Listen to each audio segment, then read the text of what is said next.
ओम शांति। 12 अगस्त 2023 की साकार मुरली से होमवर्क। आज की मुरली से हम लक्ष्य लेंगे पावन बनकर बाप से पूरा वर्षा लेना है। पूरा वर्षा अर्थात सुख का वर्षा लेना है। भविष्य में राजाई में ऊंच पद पाना है। इसके लिए आज पवित्रता के लिए बाबा ने कुछ बातों पर अटेंशन दिलवाई। योग बल के ऊपर अटेंशन दिलवाई। पवित्र कैसे बनना है ये विधि बताई। और इसके साथ साथ बाबा ने ये स्मृति दिलाई, तुम राज ऋषि हो।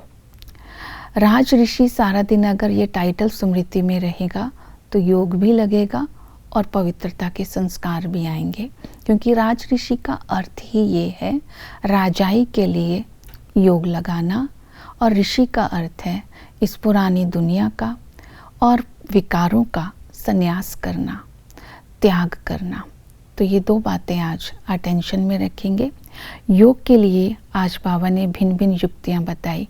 बाबा ने बताया योग बल से तुम पापों के खाते को भस्म कर पुण्य का खाता जमा कर सकते हो। योग करने की विधि बताई, अंतर्मुखी बनो। अंतर्मुखी बनने के लिए बाबा ने बोला अमृत वेले का समय अच्छा है। अमृत वेले उठकर अंतर्मुखी हो जाओ, आत्मा के स्वधर्म में स्थित हो जाओ। आत्मा का स्वधर्म है शांति। तो आत्मा के स्वधर्म में स्थित होकर आत्मा का चिंतन करो। मैं आत्मा ही 84 जन्म लेती हूँ। मैं आत्मा ही सुंदर से शाम बनती हूँ। मुझ आत्मा के अंदर ही संस्कार होते हैं। और इसी तरह जब आत्म चिंतन करते रहेंगे, मुझ आत्मा का घर निर्वाण धाम है और मुझे सतयुग में आना है, तो आत्म चिंतन करते करते मन बुद्धि भटकना बंद हो जाएगा और निराकार स्थिति में स्थित होकर निराकारी बाप को याद करेंगे तो 21 जन्मों के राजाई के संस्कार अपने अंदर भरते जाएंगे। दूसरा, अंतर्मुखी के साथ साथ दूसरी विधि बाबा ने बताई योग की कि तुम्हें स्वदर्शन चक्कर फिराना है। स्वदर्शन चक्कर फिराने के लिए बाबा ने अटेंशन दिलवाया कि ये स्मृति में लाना है, पहले हम महलों में थे, अब झोंपड़े में है, फिर महलों में होंगे। इसका अर्थ ये है कि सतयुग में जो है सूर्यवंशी राज्य होता है और त्रेता में चंद्रवंशी राज्य होता है। और इसी को ही जब हम द्वापर में आते हैं तो काम चिता पर बैठने के कारण माया घोर अंधियारे में ले आती है। फिर संगम पर बाबा आकर के हमें ज्ञान चिता पर बिठाते हैं, पावन बनाकर गोल्डन एज वैकुंठ का मालिक बनने का पुरुषार्थ कराते हैं।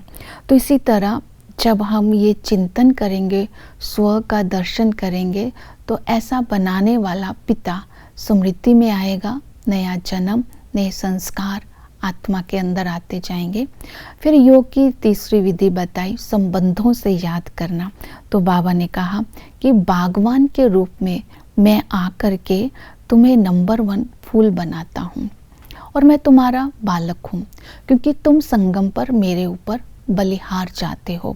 फिर मैं तुम पर बलिहार जाता हूँ तो तुम्हें वैकुंठ का मालिक बना देता हूँ।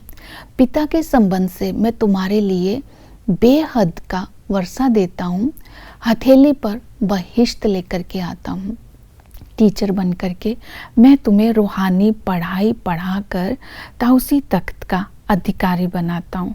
अर्थात इस रूहानी पढ़ाई से ही हम सतयुग में ऊंच पद पाते हैं और सतगुरु बन करके बाबा हमें पावन बनाते हैं, हमारी सद्गति करते हैं। तो इसी तरह भिन्न भिन्न युक्तियाँ बाबा ने बताई निरंतर याद में रहने से। फिर बाबा ने कहा याद का चार्ट रखना है।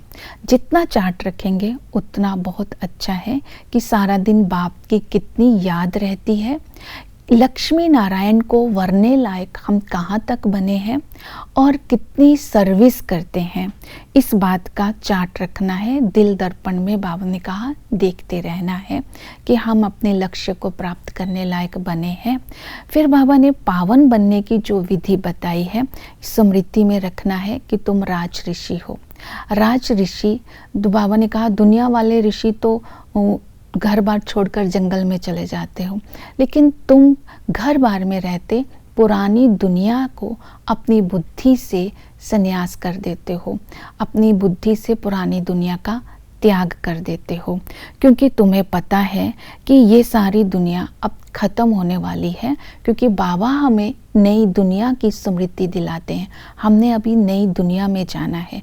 जब सतयुग को स्मृति में लाते हैं तो पुरानी दुनिया का संन्यास करना सहज हो जाता है।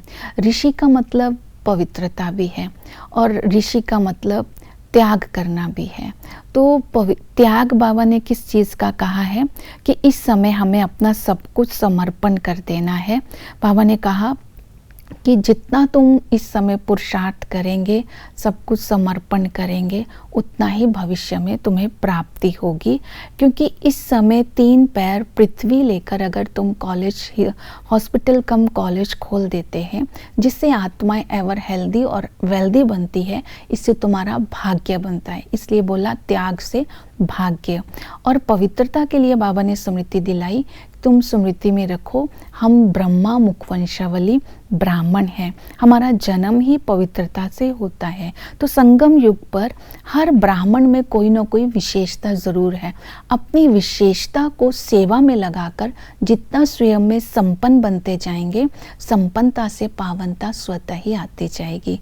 तो इसी तरह आज पावन बन करके भविष्य में ऊंच वर्षा प्राप्त करने का हम पुरुषार्थ करेंगे और पुण्य का खाता जमा करते जाएंगे। ओम शांति।